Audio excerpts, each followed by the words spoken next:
Hi, and welcome to this live reading from Princess of Prias by Courtney Davis, and this is presented by Itsy Bitsy Book Bits. Prologue. Kay dragged her bruised and battered body away from the smoldering wreckage. When she was sure she was a safe distance away, she laid on her back and took in her strange surroundings. The first thing she noticed was the air. It was breathable and clean, though frigid as it filled her lungs. This gave her a bit of comfort. Perhaps all was not lost. The ground beneath her was hard and covered in white stuff that melted where she touched it. Soon, moisture was seeping through her thin tunic, chilling her even more. She knew she needed to get somewhere warm and safe, but she wasn't sure she could do anything more than crawl at this point. She needed strength. She looked up, trying to draw strength from the stars, but all she could see was a canopy of green shielding her from what would have been an unfamiliar night sky. She hoped the burning flight pod was similarly covered, undetectable by the enforcers who were surely out there looking for her and the others. She sighed heavily, knowing it wouldn't really matter if they could see it. It was only a matter of time before they tracked her here. Her shackle made sure of that. Kay lifted her arm and looked at the gold cuff, shuddering at the reminder of her selfish stupidity. It glared up at her like a beacon, promising vengeance from the enforcers and Themis. The baby was still safe, still kicking around in her belly, but she knew she didn't have much time. And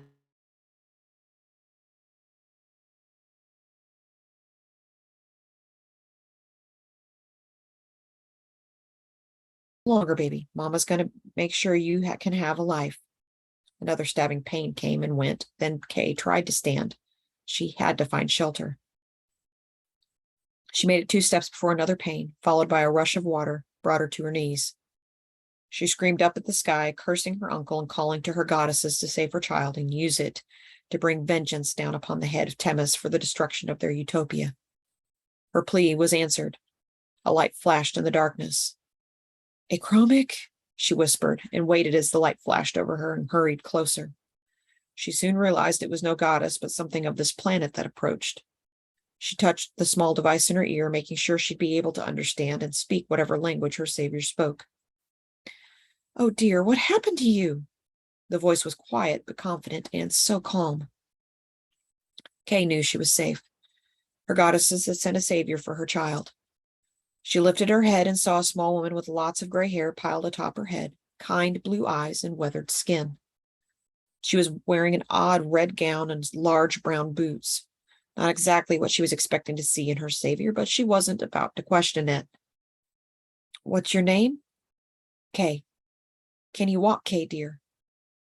I don't know." Kay tried, and with the woman's help, she was able to rise.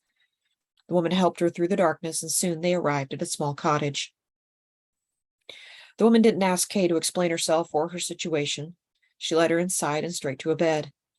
As Kay lay there, letting each rush of pain wash over her and bring her closer to her baby, the woman set about readying for the imminent delivery. Kay screamed and cursed through the pain when it got too intense, but the woman kept reassuring her. There, dear. You are doing quite well." Kay thought she was crazy. It wasn't supposed to hurt this much, was it?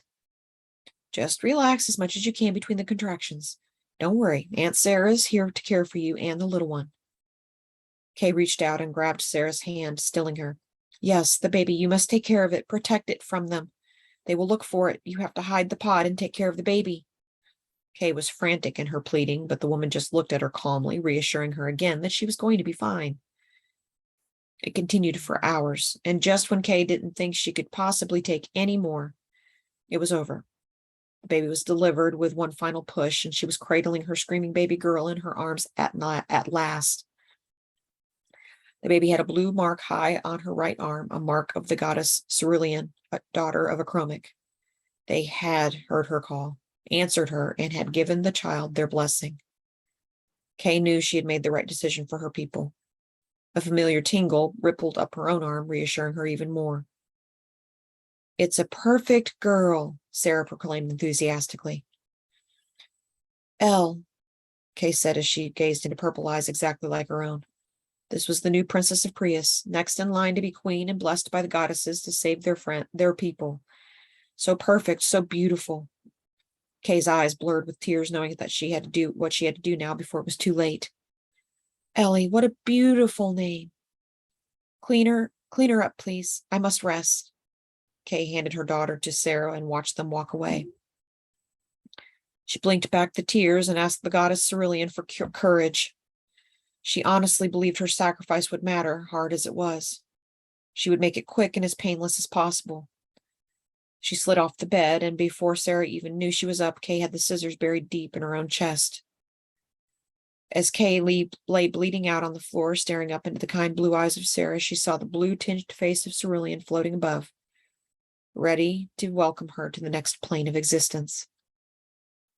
You have to take special care of her. She is the only princess, and she must be queen. The goddesses have given their blessing, and she will save our people. Take my journal. She'll need it, and don't let her touch the cuff until she is ready for the fight. Her eyes slid shut. Her chest stopped rising. The cuff opened and fell from her wrist. The queen was dead. Chapter 1.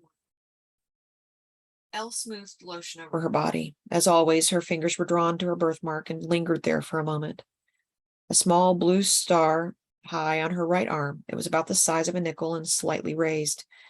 She had always liked the odd thing, and it gave her kind of comfort to touch it, almost as if it grounded her in her body and out of her head, which is where she spent so much of her life. She'd never seen a birthmark like hers on another person, and every doctor she'd ever asked about it said that although it was something they'd never encountered before, it was nothing to worry about. It wasn't cancerous. Like the white streak of hair at her right temple and her deep purple eyes, it was just something about her that was different. She liked to blame these things for why she never found herself surrounded by large groups of great friends, but she was also a side effect of spending too much time in one's own head. Of course, it didn't help that she was shy. Having been raised in the deep woods of North Idaho by her loving yet admittedly crazy Aunt Sarah, hadn't exactly prepared her for a social life.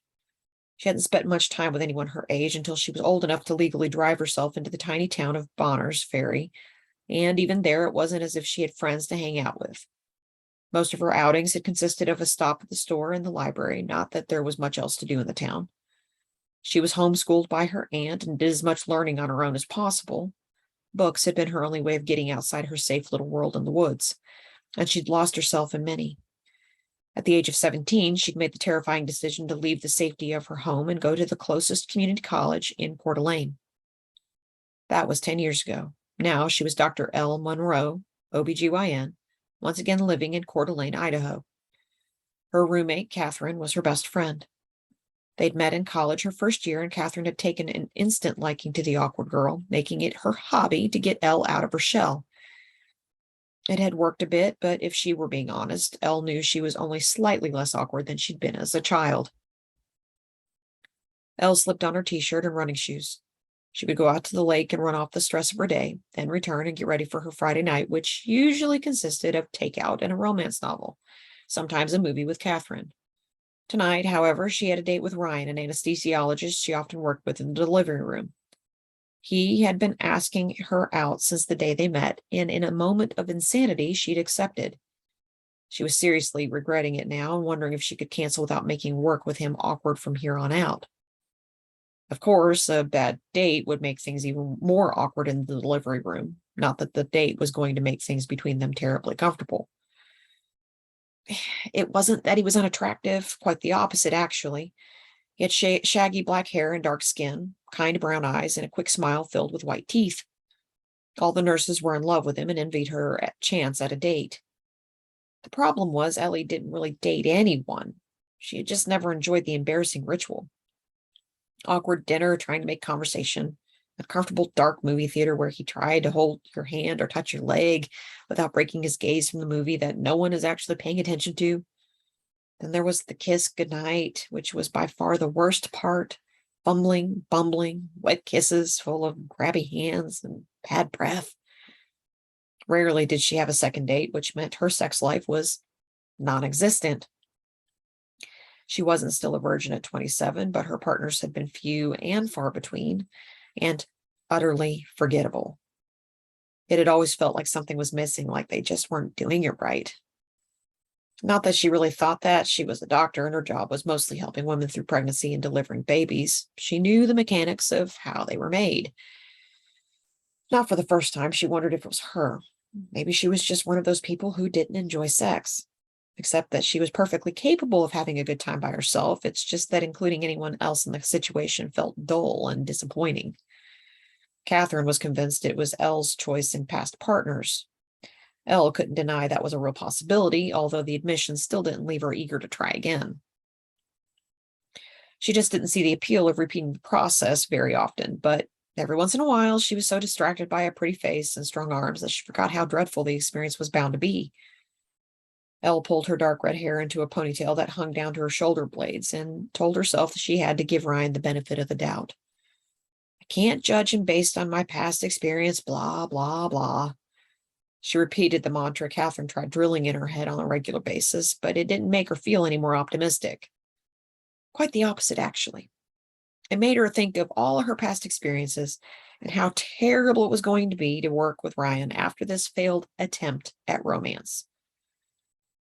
I hope you don't plan on wearing that for your date with Doc Hottie. Catherine was leaning against the door jamb of Elle's room, still in her scrubs from work, eating low-fat yogurt with an amused look on her face. Catherine was constantly on a diet, even though she was a nurse and knew how unhealthy that was. She just couldn't accept the ample curves God had given her to go along with her short black hair and big blue eyes. She was cute and energetic, just not much fun with that when that energy was focused on Elle's business. I'm going for a run before my date, Catherine supplied around a mouthful of yogurt. It's not a date, not really. We were just friends getting together for a meal. That's all. Elle pushed back past Catherine and rushed out of the apartment before any more could be said. Catherine tended to make a big deal about this sort of thing, and Elle definitely did not need that kind of pressure. The afternoon was warm, the lake was beautiful, and by the time Elle was back at her car, she was feeling slightly better about her date. Ryan really was a genuinely nice guy, always a gentleman at work and attractive. There was no reason to not expect to have a good time, except that her past experiences had conditioned her to expect otherwise. Elle arrived back at the apartment with plenty of time to get ready. Catherine and her boyfriend James were cuddled up on the couch. Hey, James. James played guitar in a band and tonight he was dressed for a show. All leather and studs, his electric blue hair spiking out all over his head and lots of eye makeup. Obviously a Catherine job. Where are the lights playing tonight? Sherman Park. You going to come watch? James, I told you. Elle has a date tonight, Catherine said, whacking him playfully on the arm. Oh, yeah, some doctor dude. I remember. Well, bring it by. If he's cool, he'll like it. Oh, yes, I will definitely be judging his coolness by how appreciative he is of your music. Elle laughed. She almost wished she didn't have a date tonight. She really did like going to James's concerts. The loud music made it impossible to think, and she was always exhausted afterwards and able to sleep dreamlessly. It was a great wind down after a busy work week. Elle retreated to her bedroom and got ready for her date. They were going to get some sushi, then head to the local playhouse. A simple but nice evening. One thing she appreciated about Ryan was that he wasn't pretentious. Most doctors were so full of themselves that Elle had never even been tempted to date one. Elle dressed in a knee-length white peasant skirt and a yellow three-quarter sleeve top with a neckline plunging just enough to show off some of her C cup. She braided her hair to the right side, hiding her white streak, and strapped on white sandals. She spun in the mirror and was satisfied enough. Casual, cute, not overly sexy, and certainly not trying too hard. She was just about to leave her room when her cell rang. She couldn't think of any of her patients that were in danger of going to labor tonight. Of course, that didn't mean none would. In her experience, it was never an impossibility. She really didn't want to cancel her date, not after she'd spent so much time talking herself into keeping it. She crossed her fingers and picked up the phone. It was a Bonner's Ferry number and not one she recognized. Hello, this is Dr. Monroe. Hello, doctor. This is Shelley Trapes down at Boundary Community Hospital. Your Aunt Sarah Monroe was brought in this afternoon. Elle's heart shuddered to a momentary halt at the news. What happened? We think it was a heart attack. I'm sorry, Dr. Monroe. Your aunt didn't make it. Elle let the phone slip from her shaking hand and drop to the floor. Her body quickly followed, crumpling with a deep sob.